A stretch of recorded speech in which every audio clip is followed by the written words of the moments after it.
Hi friends, welcome back to my channel. ನಾನು ಚೆನ್ನಾಗಿದ್ದೀನಿ, ನೀವೆಲ್ಲರೂ ಹೇಗಿದ್ದೀರಾ? ಇವತ್ತು ನಾನು ಡೈಲಿ ಲಾಗ್ ಮಾಡ್ತಾಯಿದ್ದೀನಿ. ಇವತ್ತು ವೈಕುಂಠ ಏಕಾದಶಿ ಇದೆ, ಅದಕ್ಕೋಸ್ಕರ ಮನೆಯಲ್ಲಿ ಪೂಜೆ ಮಾಡೋಕ್ಕೆ ಅಂತ ರೆಡಿ ಮಾಡ್ತಾಯಿದ್ದೆ. ಆದರೆ ರಾಘವೇಂದ್ರ ಸ್ವಾಮಿ ಫೋಟೋಕ್ಕೆ ಹಾಕೋಕ್ಕೆ ತುಳಸಿ ಹಾರ ಇರಲಿಲ್ಲ. ಅದಕ್ಕೋಸ್ಕರ ನಮ್ಮ ಮನೆ ಹತ್ರನೇ ತುಳಸಿ ಗಿಡ ಬೆಳೆಸಿದ್ದೀನಿ.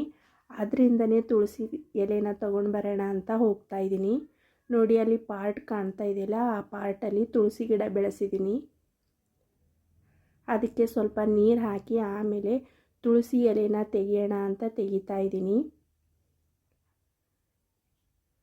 ಇವತ್ತು ವೈಕುಂಠ ಏಕಾದಶಿ ಆಗಿರೋದ್ರಿಂದ ತುಳಸಿ ಹಾರ ಹಾಕಿದ್ರೆ ಒಳ್ಳೆಯದು ಅಂತ ತುಳಸಿ ಹಾರ ಹಾಕ್ತಾ ಇದ್ದೀನಿ. ಮನೆಯಲ್ಲಿ ದೇವ್ರ ಪೂಜೆ ಎಲ್ಲ ಮುಗಿಸಿದ್ದೀನಿ, ಪೂಜೆ ಎಲ್ಲ ಮುಗಿದಿದೆ. ಆದರೆ ದೇವ್ರ ಫೋಟೋಗೆ ಹಾಕೋಕ್ಕೆ ತುಳಸಿ ಹಾರ ಇರಲಿಲ್ಲ, ಅದಕ್ಕೋಸ್ಕರ ತುಳಸಿ ಎಲೆನ ಇಲ್ಲಿ ತೆಗಿತಾ ಇದ್ದೀನಿ. ನನ್ನ ಮಗಳು ತುಳಸಿ ಎಲೆನ ಬಿಡ್ಸೋಕ್ಕೆ ಬಂದಿದ್ದಾಳೆ. ನಾನೇನು ಕೆಲಸ ಮಾಡ್ತೀನೋ ಆ ಕೆಲಸ ಅವಳು ಮಾಡ್ತಾಳೆ.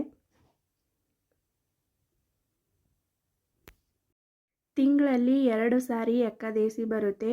ತಿಂಗಳಲ್ಲಿ ಪ್ರತಿ ತಿಂಗಳು ನಮಗೆ ಏಕಾದಶಿ ಮಾಡೋಕ್ಕಾಗಲ್ಲ ಅನ್ನೋರು ವರ್ಷದಲ್ಲಿ 1 ಸರಿ ಆದರೂ ಈ ವೈಕುಂಠ ಏಕಾದಶಿ ಉಪವಾಸ ಮಾಡಬಹುದು.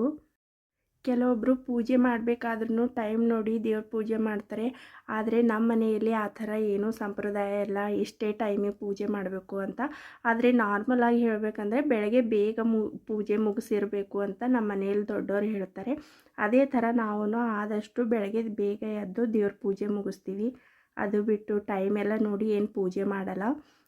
ತುಳಸಿ ಎಲೆ ಎಲ್ಲ ತೊಗೊಂಡು ಬಂದ್ವಿ. ಬರಬೇಕಾದ್ರೆ ನೋಡಿದ್ರಲ್ಲ ಯಾವ ಥರ ರಂಗೋಲಿ ಹಾಕಿದ್ದೀನಿ ಇವತ್ತು ಅಂತ. ನೋಡಿ, ಇಷ್ಟು ತುಳಸಿ ತಂದಿದ್ದೀನಿ. ಇದನ್ನೆಲ್ಲ ಇವಾಗ ದೇವ್ರ ಫೋಟೋಗೆ ಹಾಕೋಕ್ಕೆ ಹೂವಿನ ಹಾರ ಮಾಡ್ತೀನಿ, ರಾಘವೇಂದ್ರ ಸ್ವಾಮಿ ಫೋಟೋಗೆ ಹಾಕೋಕ್ಕೆ.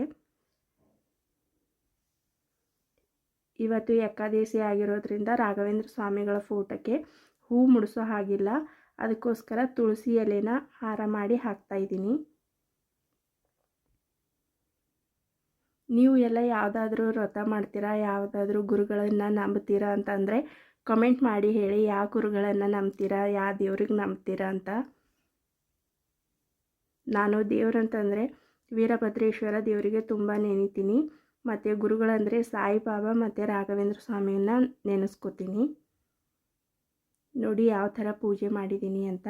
ನೀವು ಯಾವ ದೇವ್ರಿಗಾದರೂ ನಂಬಿ, ಯಾವ ದೇವ್ರ ಪೂಜೆನಾದರೂ ಮಾಡಿ, ಮನಸ್ಸಲ್ಲಿ ಮಾನವೀಯತೆ ಇಲ್ಲದೇ ಯಾವುದೇ ಪೂಜೆ ಮಾಡಿದ್ರೂ ಅದು ಫಲ ಕೊಡಲ್ಲ. ಮತ್ತೊಬ್ಬರು ಮನಸ್ಸು ನೋಯಿಸಬೇಡಿ. ನಿಮ್ಮ ಮಾತಿಂದ ಮತ್ತೊಬ್ಬರು ಕಣ್ಣೀರು ಹಾಕಿದ್ರೆ ಯಾವ ದೇವರು ಬಂದು ನಿಮ್ಮ ಕೈ ಹಿಡಿಯಲ್ಲ.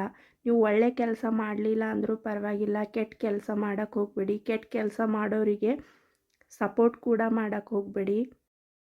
ದೇವ್ರ ಪೂಜೆ ಎಲ್ಲ ಮುಗಿದಿದೆ. ಇವಾಗ ನಾನು ರುದ್ರಾಕ್ಷಿ ಜಪ ಮಾಡ್ತಾಯಿದ್ದೀನಿ. ನಾವು ಕೆಲವೊಂದು ಟೈಮ್ ಅನ್ಕೋತೀವಿ ನಮ್ಮ ಹತ್ರ ದುಡ್ಡಿದೆ, ಕಾಸಿದೆ, ನಮ್ಮ ಹತ್ರ ತುಂಬ ಆಸ್ತಿ ಪಾಸ್ತಿಗಳಿದೆ. ಏನೂ ಇಲ್ಲದೇ ಇರೋರಿಗೆ ಸ್ವಲ್ಪ ಕೈ ಹಿಡಿದು ಮುಂದೆ ತಂದಾಗ ಅವರು ತುಂಬ ಶ್ರೀಮಂತರಾಗ್ತಾರೆ. ಅವ್ರ ಕೈ ನಾವು ಹಿಡಿಬಾರ್ದು, ಅವ್ರು ಅಷ್ಟೇ ಕೊಳಿತಾ ಇರಬೇಕು, ಅವ್ರು ಅಷ್ಟೇ ಬಡವರಾಗೇ ಇರಬೇಕು ಅಂತ ನಾವು ಅನ್ಕೋತೀವಿ. ಆದರೆ ಅವ್ರ ಹಣೆ ಬರದಲ್ಲಿ ಅವ್ರ ಮೇಲೆ ಬರಬೇಕು ಅಂತ ಇದ್ದರೆ ಅವ್ರಿಗೆ ಯಾರಾದರೂ ಸಹಾಯ ಮಾಡ್ತಾರೆ. ಅವ್ರು ಯಾರಾದರೂ ಸಹಾಯದಿಂದ ಅವರು ಶ್ರೀಮಂತರಾಗೇ ಆಗ್ತಾರೆ. ಬಟ್ ಆ ಪುಣ್ಯದಲ್ಲಿ ನಿಮ್ಮದು ಏನೂ ಕೈವಾಡ ಇರಲ್ಲ. ಅದಕ್ಕೋಸ್ಕರ ನಿಮಗೆ ಸಹಾಯ ಮಾಡಬೇಕು ಅಂತ ಅನ್ನಿಸ್ದಾಗ ನಿಮ್ಮ ಅಕ್ಕಪಕ್ಕ ಇರೋರಿಗೆ, ನಿಮ್ಮ ಸ್ನೇಹಿತರಿಗೆ, ನಿಮ್ಮ ನೆಂಟರಿಗೆ, ಇಷ್ಟರಿಗೆ, ಕಷ್ಟದಲ್ಲಿರೋರಿಗೆ ಸ್ವಲ್ಪ ಸಹಾಯ ಮಾಡಿ. ಅವರು ಸಹಾಯದಲ್ಲಿ ನಿಮ್ಗೆ ಸ್ವಲ್ಪ ಆದರೂ ಪುಣ್ಯ ಸಿಗುತ್ತೆ. ಎಲ್ಲದರಲ್ಲೂ ಕೆಟ್ಟದನ್ನು ಹುಡ್ಕಕ್ಕೆ ಹೋಗಬೇಡಿ. ನಮ್ಮಿಂದ ಯಾರು ಬೆಳಿಬಾರ್ದು, ಬೆಳೀತಾರೆ, ನಮ್ಮ ಸುತ್ತಮುತ್ತ ಇರೋರು ಬೆಳೆದೇ ಬಿಡ್ತಾರೆ ಅಂತ ಅನ್ನೋ ಕೆಟ್ಟ ಮನಸ್ಥಿತಿಯಲ್ಲಿ ಇರೋಕ್ಕೆ ಹೋಗಬೇಡಿ. ಒಂದು ಒಳ್ಳೆ ಕೆಲಸ ಯಾರಾದರೂ ಮಾಡ್ತಾಯಿದ್ದಾರೆ ಅಂತಂದರೆ ಅದರಲ್ಲಿ ನಮ್ಮದು ಸ್ವಲ್ಪ ಪಾಲಿರಲಿ ಅಂತ ಸಹಾಯ ಮಾಡಿ. ಕಷ್ಟ ನೋಡಿ ಮತ್ತೊಬ್ಬರು ಕಷ್ಟ ನೋಡಿ ಕೂತ್ಕೋಬೇಡಿ ದಯವಿಟ್ಟು. ಮನೆಯಲ್ಲಿ ದೇವ್ರ ಪೂಜೆ ಮುಗೀತು. ಕೊನೆಯಲ್ಲಿ ರಾಘವೇಂದ್ರ ಸ್ವಾಮಿಗೆ ತುಪ್ಪದ ಆರತಿ ಮಾಡ್ತಾಯಿದ್ದೀನಿ. ಇವಾಗ ನಾವು ದೇವಸ್ಥಾನಕ್ಕೆ ಹೋಗ್ತಾ ಇದ್ದೀವಿ, ವೆಂಕಟೇಶ್ವರ ಸ್ವಾಮಿ ದೇವಸ್ಥಾನಕ್ಕೆ. ಇಲ್ಲಿ ಪಾಪು ಕೇಳ್ತಾ ಇದ್ದಾಳೆ, ಚಪ್ಪಲ್ ಹಾಕೋಲ್ಲ ಅಮ್ಮ ಅಂತ. ಬೇಡ, ದೇವಸ್ಥಾನ ಹತ್ರ ಎಲ್ಲ ಜನ ಜಾಸ್ತಿ ಇದ್ದಾರೆ, ಚಪ್ಪಲೆಲ್ಲ ಬೇಡ, ಪೂಜೆ ಇವಾಗೇ ಮುಗಿಸಿದ್ದೀವಿ, ಹಾಗೆ ಹೋಗೋಣ ಅಂತ ಹೇಳಿದೆ.